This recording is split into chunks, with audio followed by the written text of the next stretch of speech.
आज ये गौर करते हुए कि मसीह आनसंगोंग कैसे 37 सालों तक खुशखबरी की राह पर चले, आए हम खुदा के कलाम का मुताला वाज बाउनवान बाप आनसंगोंग खुदा हैं, यानी मसीह जो दूसरी बार आए से करने में कुछ वक्त गुजारते हैं। जब भी हम मसीह आनसंगोंग खुदा माँ और खुशखबरी की गवाही देते हैं तो ज्यादातर लोग हमसे पूछते हैं, आप क्यों ईमान रखते हैं कि आनसंगोंग खुदा हैं?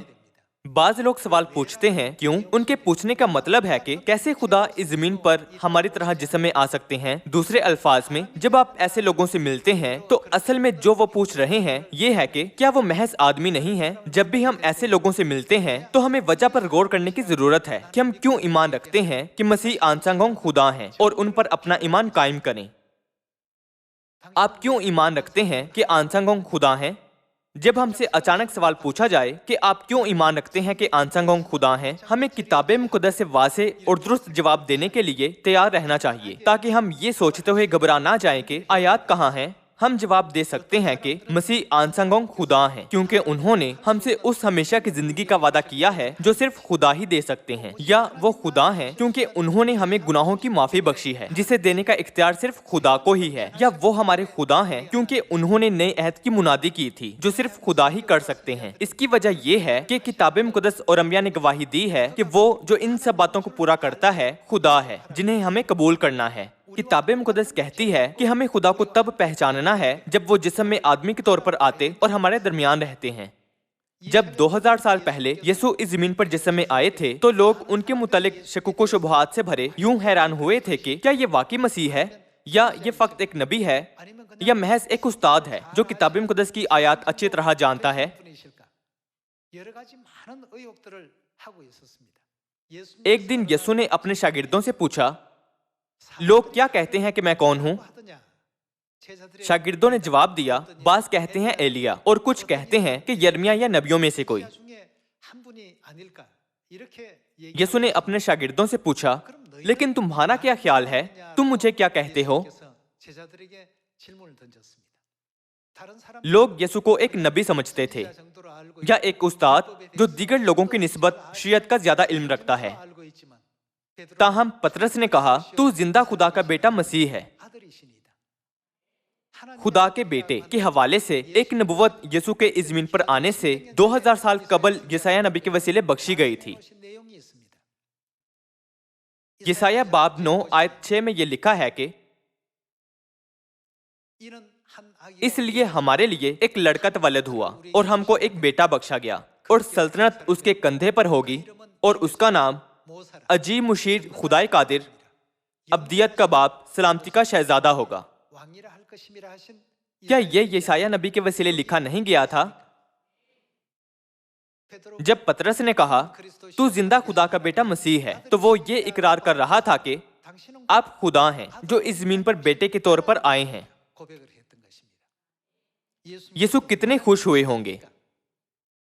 अगरचे यीशु ने कभी अपनी शनाख्त जाहिर नहीं की थी, पर वो पतरस का दुरुस्त जवाब सुनकर खुश हुए थे। यीशु ने ये कहते हुए पतरस को जवाब दिया था कि मुबारक है तू शमौन बरयूना, क्योंकि ये बात तुझ पर गोश्त और खून ने नहीं बल्कि मेरे आसमानी बाप ने तुझे ये समझ बख्शी है। आज आप और मैं इस समझ को जानते हैं कि मसीह आनसंगोंग खुदा हैं। हम पर यह बात गोश्त और खून ने जाहिर नहीं की, बल्कि खुदा ने हमें यह बताया है। दूसरे अल्फाज में, खुदा जो आसमान में है ने हमें दानाई और मार्फत बख्शी ताकि हम जाने कि वो खुदा हैं। क्या उन्होंने नहीं बख्शी? तो फिर हम क्यों ईमान रखते हैं कि बाप आनसंगोंग खुदा हैं, यानी वो मसीह जो दूसरी बार इस जमीन पर आए हैं? वो खुदा हैं क्योंकि उन्होंने सयून कायम किया था। वो खुदा हैं क्योंकि उन्होंने दाऊद की नबुवत को पूरा किया है। वो खुदा हैं क्योंकि उन्होंने हमें हमेशा की जिंदगी बख्शी है। वो खुदा हैं क्योंकि उन्होंने हमें गुनाहों की माफी अता की है। हम कई मुख्तसर जवाबात दे सकते हैं, लेकिन आज हम इस ज़मीनी उन्वान से जिसमें आने वाले खुदा को पहचानने के लिए सबूत ढूंढते हैं कि मसीह आनसंगोंग खुदा हैं क्योंकि उन्होंने बागे अदन से हमें हयात का दरख्त बख्शा है। यूहन्ना बाब 5 आयत 39 की तालीम के मुताबिक किताबे मुकद्दस मुजस्सम होने वाले खुदा के मुतालिक गवाही देने के लिए लिखी गई है। तुम किताब मुकद्दस में ढूंढते हो क्योंकि समझते हो कि उसमें हमेशा की जिंदगी तुम्हें मिलती है, और ये वो है जो मेरी गवाही देती है। अगर कोई मसीह होने का दावा करे मगर किताब मुकद्दस की नबूवतों को पूरा ना करे तो वो झूठा मसीह है। उसे किताब मुकद्दस से वाज़ेह शहादत दिखाने के काबिल होना चाहिए। ये वो है जो मेरी गवाही देती है। तो फिर क्या हम किताब मुकद्दस को खुदा का शनाख्ती कार्ड नहीं मान सकते हैं? आपका शनाख्ती कार्ड आपकी पैदाइश का साल दिखाता है और आपका पूरा नाम भी। शायद बाज़ शनाख्ती कार्ड आपकी उंगलियों के निशान भी दिखाते हैं। आपकी मुकम्मल शनाख्त आपकी शनाख्ती कार्ड पर मौजूद होती है। चूंकि खुदा ने कहा ये वो है जो मेरी गवाही देती है, तो फिर हम किताब मुकद्दस से खुदा के मुतालिक तमाम इंदराज मालूम कर सकते हैं कि वो कब मुजस्सम होंगे, यानी वो वक्त जब वो जाहिर होंगे, वो जगह जहां वो पैदा होंगे और वो सच्चाई जो वो लाएंगे। हम कह सकते हैं कि किताब मुकद्दस में खुदा की उंगलियों के निशान मौजूद हैं। मसीह को जरूर किताब मुकद्दस और नबियों की शहादतों के मुताबिक आना चाहिए। अगर दीगर लोग किताब मुकद्दस के शनाख्ती कार्ड की शनाख्तों से मेल नहीं खाते तो वो मुमकिना तौर पर झूठे मसीह या मुखालफे मसीह हैं। हम तस्दीक करते हैं कि हमें बागे अदन से हयात का दरख्त देने वाले को लाजमन सच्चा मसीह होना चाहिए। मत्ती बाब 13 से देखते हैं। मत्ती बाब 13 आयत 34 में ये लिखा है कि ये सब बातें यसू ने भीड़ से तमसीलों में कहीं, और बगैर तमसील के वो उनसे कुछ ना कहता था, ताकि जो नबी की मार्फत कहा गया था वो पूरा हो कि मैं तमसीलों में अपना मुंह खोलूंगा, मैं उन बातों को जाहिर करूंगा जो बनाए आलम से पोशीदा रही हैं।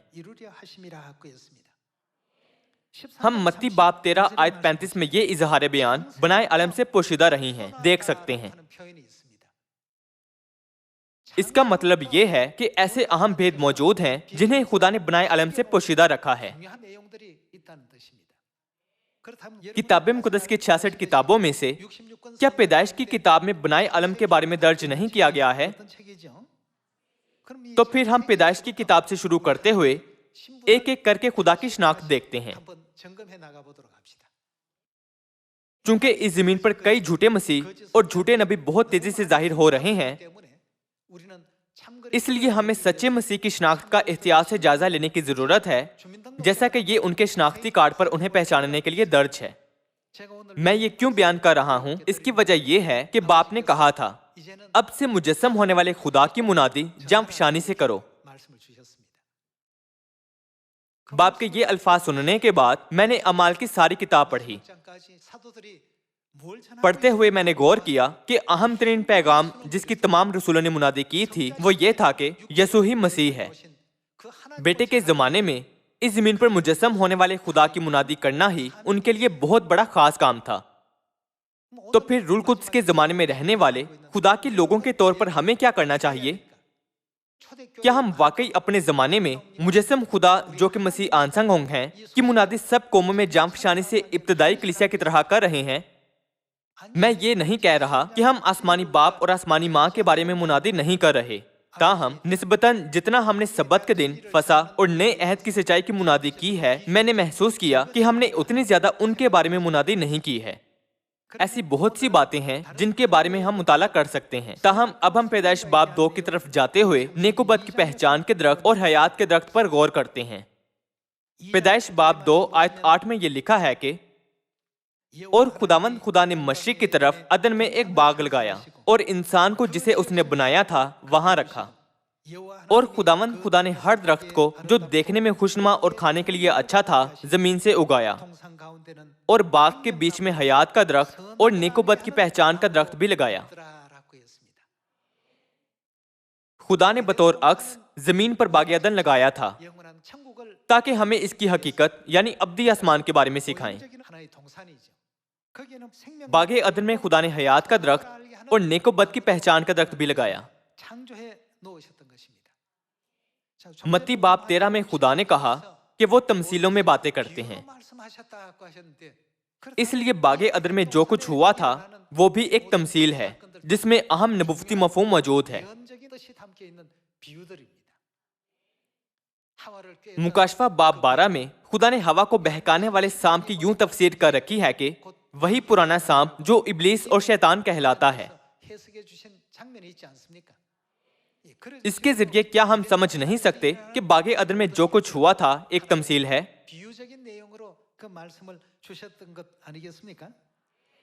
पैदाइश बाब 2 आयत 17 से हयात के दरख्त और नेकोबद की पहचान के दरख्त के बारे में देखते हैं। लेकिन नेकोबद की पहचान के दरख्त का कभी ना खाना, क्योंकि जिस रोज तूने उसमें से खाया तू मरा।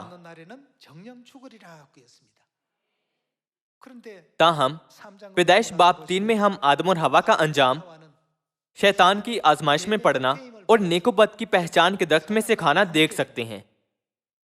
पैदाइश बाब 3 आयत 1 से देखते हैं। और सांप कुल दश्ती जानवरों में से जिनको खुदावंद खुदा ने बनाया था चालाक था, और उसने औरत से कहा, क्या वाकई खुदा ने कहा है कि बाग के किसी दरख्त का फल तुम ना खाना?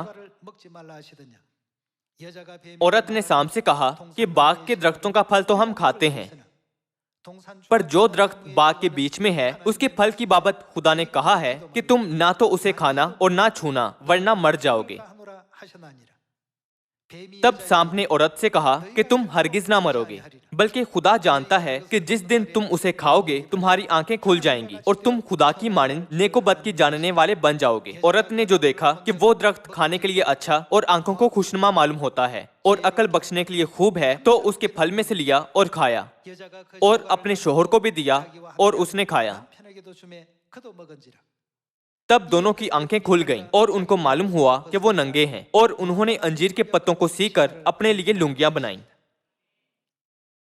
आखिरकार आदम और हवा को शैतान ने आजमाया और उन्होंने ममनुआ फल खाया। नेकोबद की पहचान के दरख्त के हवाले से खुदा ने कहा, तुम उसे ना खाना वरना मर जाओगे। ये बात खुदा ने इस दरख्त के मुतालिक कही थी। ताहम सांप ने क्या कहा था?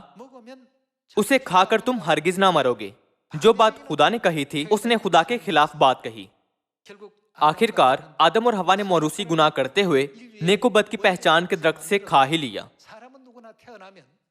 नतीजतन बनी आदम ने आदम और हवा के गुनाह को मेरास में पाया और मौत मुकद्दर बन गई। तो फिर क्या बनी आदम के पास नेकोबद की पहचान के दरख्त से खाने पर अब्दी लानत से आजाद होने का कोई तरीका नहीं है? ये इंतहाई खौफनाक सूरत हाल है। पैदाइश का इंदराज बहुत मशहूर है, हत्ता कि खुदा पर ईमान ना रखने वाले ज्यादातर लोग भी इसके बारे में जानते हैं। सारी दुनिया अच्छी तरह जानती है कि आदम और हवा ने नेकोबद की पहचान के दरख्त में से खाया था, मगर वो हयात के दरख्त के बारे में नहीं जानती है। देखते हैं कि खुदा ने पैदाइश बाब 3 आयत 22 में हयात के दरख्त के मुतालिक क्या तालीम दी है। और खुदावंद खुदा ने कहा, देखो इंसान नेकोबद की पहचान में हम में से एक की मानिंद हो गया। अब कहीं ऐसा ना हो कि वो अपना हाथ बढ़ाए और हयात के दरख्त से भी कुछ लेकर खाए और कब तक जीता रहे, हमेशा जीता रहे। खुदा ने उन्हें सिखाया था कि नेकोबद की पहचान के दरख्त में से खाने का नतीजा मौत होगा, और ये कि हयात के दरख्त में से खाने का नतीजा हमेशा की जिंदगी होगा। तो फिर अगरचे आदम और हवा नेकोबद की पहचान के दरख्त में से खाकर फानी बन गए थे, पर क्या होता अगर उन्होंने हयात के दरख्त से खा लिया होता? वो हमेशा जीते रहते। ताहम खुदा ने गुनाहगारों को हयात के दरख्त की तरफ अपना हाथ बढ़ाकर उसमें से खाने से मना किया। आयत 23 में ये लिखा है कि इसलिए खुदावंद खुदा ने उसको बागे अदन से बाहर कर दिया ताकि वो उस जमीन की जिसमें से वो लिया गया था खेती करे।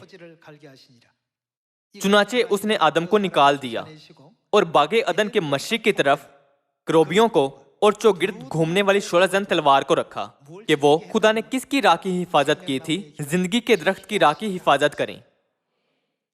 आदम और हवा की नाफरमानी के नतीजे में उन्हें बागे अदन से बाहर निकाल दिया गया था, और क्रोबियों और चौगिर्द घूमने वाली 16 जन तलवार के जरिए खुदा ने हयात के दरख्त का रास्ता बंद कर दिया था ताकि कोई इस तक ना पहुंच सके। इस मंजर में एक खास तफसील मौजूद है जिस पर हमें गहरी तवज्जो देनी चाहिए। किसने बागे अदन में हयात के दरख्त की राह बंद कर दी थी?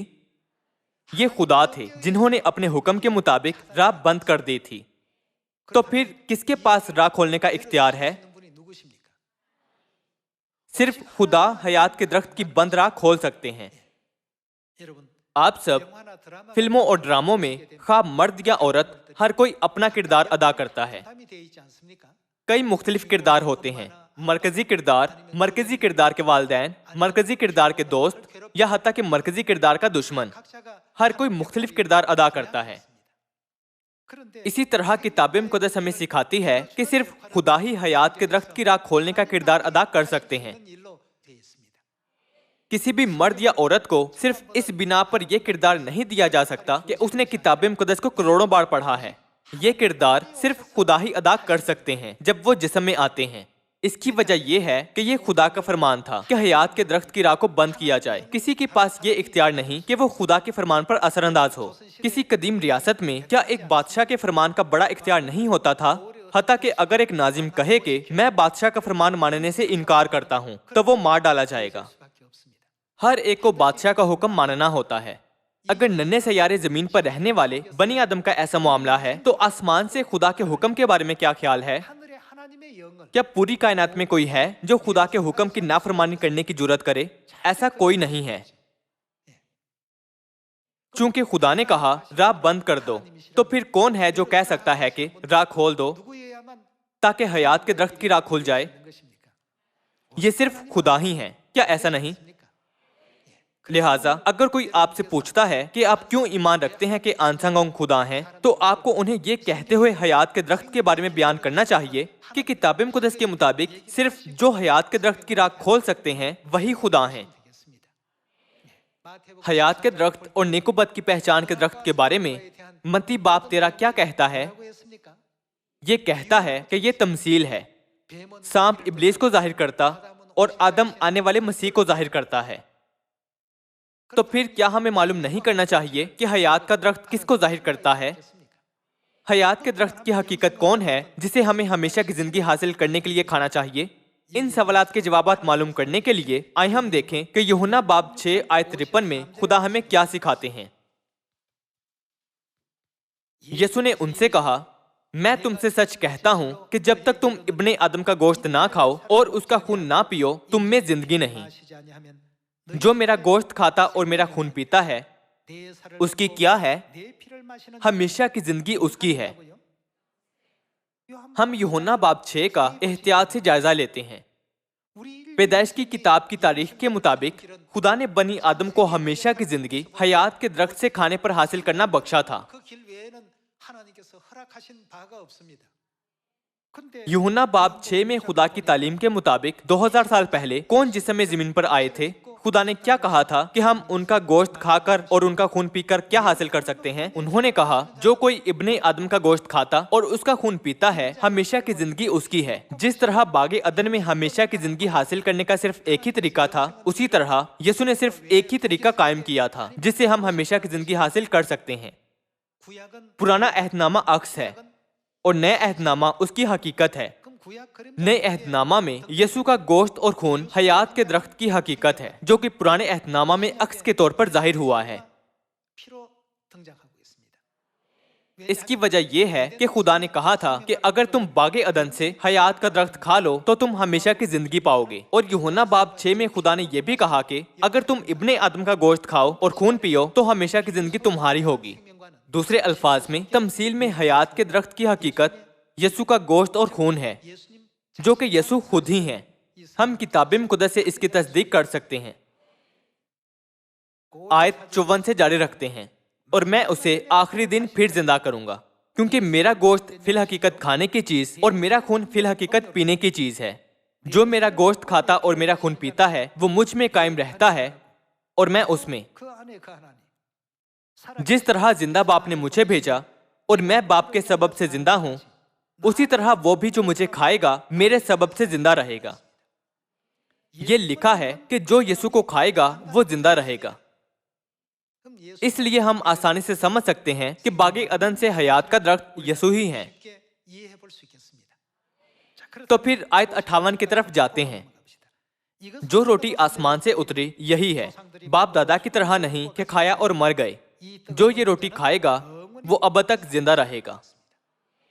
जिन्होंने इब्ने आदम का गोश्त नहीं खाया और खून नहीं पिया वो लोग हैं जिन्होंने हयात के दरख्त से नहीं खाया। जबकि जिन्होंने इब्ने आदम का गोश्त खाया और खून पिया है वो लोग हैं जिन्होंने हयात के दरख्त से खाया है। तो फिर 2000 साल पहले कैसे यीशु ने बनी आदम को अपना गोश्त खाना और अपना खून पीना बख्शा था? ये बहुत अहम मामला है। मत्ती बाब 26 आयत 17 से जवाब मालूम करते हैं। और ईद फतीर के पहले दिन शागिर्दों ने यीशु के पास आकर कहा, तू कहाँ चाहता है कि हम तेरे लिए फसह खाने की तैयारी करें? बाज लोग पूछते हैं, आप क्यों अचानक मुझे फसह के बारे में दिखा रहे हैं जबकि हम लम्हा भर पहले यीशु के गोश्त और खून के मुतालिक बात कर रहे थे। फसह का यीशु के गोश्त और खून से एक नागुज़ीर ताल्लुक है। आयत 18 से देखते हैं। उसने कहा, शहर में फलां शख्स के पास जाकर उससे कहना, उस्ताद फरमाता है कि मेरा वक्त नजदीक है, मैं अपने शागिर्दों के साथ तेरे यहाँ ईद फसह करूंगा। और जैसा यीशु ने शागिर्दों को हुक्म दिया था उन्होंने वैसा ही किया और फसह तैयार किया। ये वो मंजर है जहां उन्होंने फसह तैयार की थी। यहाँ हम यीशु के गोश्त और खून और फसह के माबैन ताल्लुक को जान सकते हैं। आयत 26 से देखते हैं। जब वो खा रहे थे तो यीशु ने रोटी ली और बरकत देकर तोड़ी और शागिर्दों को देकर कहा, लो खाओ, ये मेरा बदन है, यानी इब्ने आदम का गोश्त है। आयत 27। फिर प्याला लेकर शुक्र किया और उनको देकर कहा, तुम सब इसमें से पियो। प्याले में फसह की मैं की बाबत उन्होंने कहा, तुम सब इसमें से पियो। आयत 28। क्योंकि ये यानी फसह की मैं मेरा वो अहद का खून है जो बहुतेरों के लिए गुनाहों की माफी के वास्ते बहाया जाता है। दूसरे अल्फाज में खुदा ने वादा किया कि फसह की रोटी उनका गोश्त है और फसह की मैं उनका खून है। फसह की सच्चाई और भी ज्यादा मजबूत बनाते हुए उन्होंने इस वादे को नया अहद पुकारा। लूका बाब 22 आयत 7 से देखते हैं। और ईद फतीर का दिन आया जिसमें फसह ज़िबा करना फर्ज था, और यीशु ने पतरस और यूहन्ना को यह कहकर भेजा कि जाकर हमारे खाने के लिए फसह तैयार करो। उन्होंने उससे कहा, तू कहाँ चाहता है कि हम तैयार करें? उसने उनसे कहा, देखो, शहर में दाखिल होते ही तुम्हें एक आदमी पानी का घड़ा लिए हुए मिलेगा। जिस घर में वो जाए उसके पीछे चले जाना और घर के मालिक से कहना कि उस्ताद तुझसे कहता है, वो मेहमान खाना कहाँ है जिसमें मैं अपने शागिर्दों के साथ फसह खाऊं? वो तुम्हें एक बड़ा बालाखाना आरास्ता किया हुआ दिखाएगा, वहीं तैयारी करना। उन्होंने जाकर जैसा उसने उनसे कहा था वैसा ही पाया और फसह तैयार किया। जब वक्त हो गया तो वो खाना खाने बैठा और रसूल उसके साथ बैठे। उसने उनसे कहा, मुझे बड़ी आरज़ू थी कि दुख सहने से पहले ये फसह तुम्हारे साथ खाऊं। आयत 19 से फसह खाने के मंजर को देखते हैं। फिर उसने रोटी ली और शुक्र करके तोड़ी और ये कहकर उनको दी कि ये मेरा बदन है जो तुम्हारे वास्ते दिया जाता है। फसह की रोटी लेकर उसे तोड़ते हुए उन्होंने कहा, ये मेरा बदन है जो कि मेरा गोश्त है, मेरी यादगारी के लिए यही किया करो। इसी तरह खाने के बाद प्याला जिसमें फसह की मैं थी, ये कहकर दिया कि ये प्याला क्या है? मेरे उस खून में नया अहद है जो किसके वास्ते बहाया जाता है? तुम्हारे वास्ते बहाया जाता है। बनी आदम को हयात के दरख्त से खाने की इजाजत देना खुदा का बनी आदम को अता किया गया सबसे ज्यादा काबिल रहम तोहफा है, जिनका मुकद्दर आदम और हवा के मोरूसी गुनाह यानी नेकोबद की पहचान के दरख्त से खाने के बायस मौत था। यूहन्ना की इंजील, मत्ती की इंजील और लूका की इंजील से हम देख सकते हैं कि यीशु ने खुद गवाही दी थी कि जो इब्ने आदम का गोश्त खाता और उसका खून पीता है, हमेशा की जिंदगी उसकी है। कौन सी सच्चाई में अहद है जो हमें यीशु का गोश्त खाना और उनका खून पीना बख्शती है? ये नए अहद की फसह की सच्चाई है।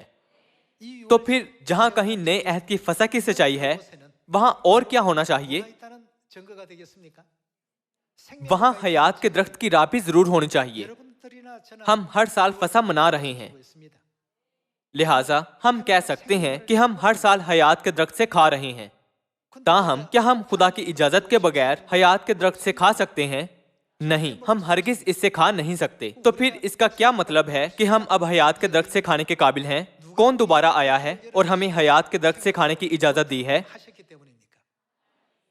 कौन आया है? खुदा आए हैं। किसने हमें फसा की रोटी और मैं बख्शी है? नई यरूशलेम माँ के साथ इकट्ठे बाप आनसंगोंग ने, मसीह आनसंगोंग ने तमाम बंद दरवाजों को खोला है। तो फिर वो कौन है? लो, ये हमारा खुदा है। हम उसकी राह तकते थे और वही हमको बचाएगा। 2000 साल पहले फरीसियों और आलिम शरा ने यीशु को सताया और इल्जाम लगाए। नीस जहां कहीं यीशु खुशखबरी की मुनादी के लिए गए, उन्होंने यीशु के खिलाफ बुरे काम किए। इस जमाने में भी उन जैसे लोग मौजूद हैं। यशायाह बाब 51 आयत 7 से पढ़ते हैं।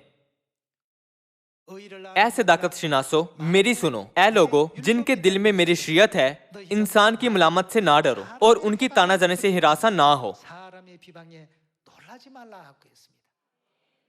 यशायाह नबी के मुताबिक खुदा के कुछ लोग ऐसे होंगे जो दूसरों की ताना जाने से हिरासान और उनकी मलामत से डरेंगे।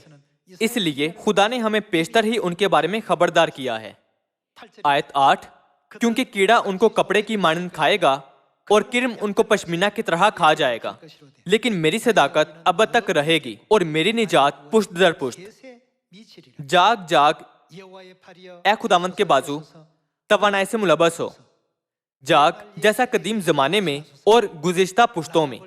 क्या तू ही नहीं जिसने राहब को टुकड़े टुकड़े किया और अजदहा को छेदा? क्या तू वही नहीं जिसने समुंदर यानी बहरे अमीक के पानी को सुखा डाला, जिसने बहर की तय को रास्ता बना डाला ताकि जिनका फिदिया दिया गया उसे अबूर करें? सो वो जिनको खुदावन ने मुखलिसी बख्शी लौटेंगे और गाते हुए सयून में आएंगे और अब्दी सरूर उनके सरों पर होगा। वो खुशी और शादमानी हासिल करेंगे और गमो अंदो काफूर हो जाएंगे। आप सब, जबकि हमारे दुखों और एजाओं के बारे में पेशतर ही नबुवत की गई थी, इसलिए हमें जरूर उस वक्त इंसानों की मलामत का सामना होगा जब हम मसीह आनसंगोंग और नई यरूशलेम आसमानी माँ की गवाही देंगे।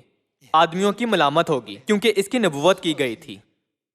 ताहम अगर हम उनकी मलामत से डरकर हार मान जाएं और दिल छोड़ दें, तो हम ये नहीं कह सकते कि हम खुदा के वो लोग हैं जिनके दिलों में उनकी शरीयत है। लिहाजा आज हम एक बार फिर बाप के बारे में सोचें जो इस जमीन पर जिस्म में आए हैं और 37 सालों तक खुशखबरी के राह पर चले ताकि बनी आदम को हयात का दरख्त बख्शें। किताब मुकद्दस और अंबिया इस अमर की पुख्ता गवाही देते हैं कि मसीह आनसंगोंग यकीनन हमारे खुदा हैं। यशायाह बाब 25 आयत 6 से पढ़ते हुए इसकी तस्दीक करते हैं। और रबुल फाज इस पहाड़ से मुराद कोहे सयोन है, सब कौमों के लिए फरबा चीजों से एक जियाफत तैयार करेगा, बल्कि एक जियाफत तिलछट पर से नितरी हुई मैं से। ये लिखा है कि खुदा तिलछट पर से नितरी हुई मैं से एक जियाफत तैयार करेंगे। हाँ, फरबा चीजों से जो पुरमग्स हो और मैं से जो तिलछट पर से खूब नितरी हुई हो। और वो इस पहाड़ पर उस पर्दे को जो तमाम लोगों पर पड़ा है और उस निकाब को जो सब कौम पर लटक रहा है दूर कर देगा। वो मौत को हमेशा के लिए नाबूद करेगा। खुदा मौत को हमेशा के लिए कैसे नाबूद करेंगे? वो पुरानी मैं से मौत को हमेशा के लिए नाबूद करेंगे। दूसरे अल्फाज में फसा की रोटी और मैं से। आयत 8 से जारी रखते हैं। वो मौत को हमेशा के लिए नाबूद करेगा और खुदावंद खुदा सबके चेहरों से आंसू पोंछ डालेगा और अपने लोगों की रुसवाई तमाम सरजमीन पर से मिटा देगा, क्योंकि खुदावंद ने यह फरमाया है। आयत 9, और उस वक्त यूं कहा जाएगा, लो ये कौन है? हमारा खुदा है, हम उसकी राह तकते थे और वही हमको बचाएगा। यकीनन वो खुदा ही है जो बनी आदम के लिए हयात का दरख्त लाए हैं। क्या हयात के दरख्त की हकीकत फसा की सच्चाई नहीं है? किताब मुकद्दस की तमाम 66 किताबें बशमूल यशायाह नबी लगातार गवाही देती हैं कि जो बनी आदम के लिए फसा की जिंदगी की सच्चाई लाएगा वही हमारा खुदा है। किताब मुकद्दस उस दिन की भी शहादत देती है जब खुदा इस जमीन पर फसा की इस सच्चाई को लाने की गर्ज से आएंगे। किताब मुकद्दस में खुदा कहते हैं, जब अंजीर के दरख्त की डाली नरम होती और पत्ते निकलते हैं, मैं दरवाजे पर हूँगा और खटखटाऊंगा। उनकी आमद के बारे में सब कुछ किताब मुकद्दस में लिखा है। क्या ये बहुत हैरानकुन नहीं है? क्या इस जमीन पर वाज़ेह शहादत के साथ आने वाले हमारे आसमानी बाप मसीह आनसंग होंग नहीं है? बनी आदम को हयात का दरख्त यानी फसा देने के लिए वो इस जमीन तक आए थे। 2000 साल पहले जब वो इसराइल में आए थे तो शदीद अजियतों और तहकीर के बावजूद क्या उन्होंने नए अहद की फसा को अपने आसमान पर जाने से पहले कायम नहीं किया था? उन्होंने अपनी दूसरी आमद पर भी फसा को कायम किया था। इब्रानियों बाब 9 से एक और नबुव्वत देखते हैं, आयत 27। और जिस तरह आदमियों के लिए एक बार मरना और उसके बाद अदालत का होना मुकर्रर है, उसी तरह मसीह भी एक बार बहुत लोगों के गुनाह उठाने के लिए कुर्बान होकर, जब वो पहली बार आए थे तो वो इस जमीन पर खता की कुर्बानी की नजर बनकर आए थे। दूसरी बार बगैर गुनाह के निजात के लिए उनको दिखाई देगा।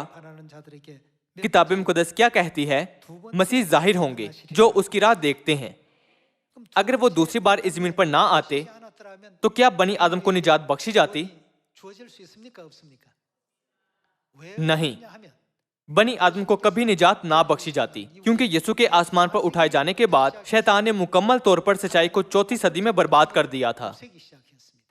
इतवार की इबादत बाज़ाब्ता तौर पर 321 बाद मसीह में मुकर्रर कर दी गई थी। जब इतवार की इबादत जाहिर हुई तो सब्बत का दिन आहिस्ता आहिस्ता गायब हो गया। फसा 325 बाद मसीह में खत्म कर दी गई थी। जब फसा खत्म कर दी गई तो इसकी जगह क्या कायम किया गया था? इसकी जगह 354 बाद मसीह में क्रिसमस ने ले ली थी। यूं शैतान ने पुरफ्रेब और मुकम्मल तौर पर रोए जमीन से नए अहद की सच्चाई को मिटा दिया। हता कि अगर कोई फसा मनाना चाहता था तो किसी को इसे किसी भी तरह के हालात में मनाने की इजाजत नहीं थी। हयात के दरख्त की राह जिसे खुदा ने खोला था उस वक्त बंद हो गई जब फसा खत्म कर दी गई थी। क्या ऐसा नहीं? इसलिए इब्रानियों बाब 9 आयत 28 के मुताबिक खुदा दूसरी बार निजात लाने की गर्ज से आए हैं। चूंकि सिर्फ खुदा हयात के दरख्त की राह हमारी निजात के लिए खोल सकते हैं, तो फिर जो हयात के दरख्त की राह खोलता है उसे लाजमन खुदा होना चाहिए, यानी मसीह जो दूसरी बार जाहिर होते हैं। आज हमारे गिर्द लातादाद कलीसियाओं पर एक नजर डालते हैं। चर्च जाने वाली लोगों की अक्सरियत नहीं जानती कि फसा क्या है, इसे नहीं मनाते, हालांकि ये किताब मुकद्दस में मौजूद है। क्यों शैतान ने फसा को छुपाया था? ताकि लोग इसे ना मना सकें। क्या दानियल बाब 7 में ये नहीं लिखा कि शैतान मुकर्ररा औकात और शरीयत को बदल डालेगा? जब शैतान ने खुदा की जिंदगी के हुक्म को छुपाया तो बुनियादी तौर पर उसने लोगों को किसे जानने से रोका है? ये खुदा है। उसका इरादा लोगों को खुदा को जानने से रोकने का है। खुदा के मुंह से निकलने वाली हर बात की लोगों से नाफरमानी करवाने के लिए शैतान को उन्हें खुदा को जानने से रोकना चाहिए। शैतान ने मुकर्ररा औकात और शरीयत को बदलने की कोशिश की थी। एक बार जब हमने फसा के बारे में सीख लिया तो हमने सोचा कि फसा हयात का दरख्त है। तो फिर किसने बनी आदम के सामने निजात की इस सच्चाई का ऐलान किया था? बाद में हमें मालूम हुआ कि ये आसमानी बाप मसीह आनसंग होंग थे।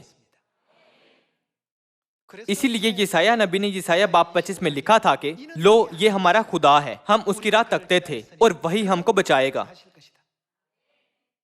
आप सब, कौन हमारे लिए फसा की रोटी और मैं यानी हयात का दरख्त लाया है?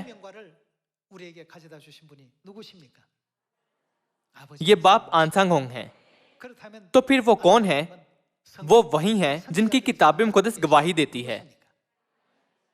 खुदा इस जमीन पर दूसरी बार हम गुनाहगारों को जिनका मुकद्दर मौत थी बचाने आए हैं।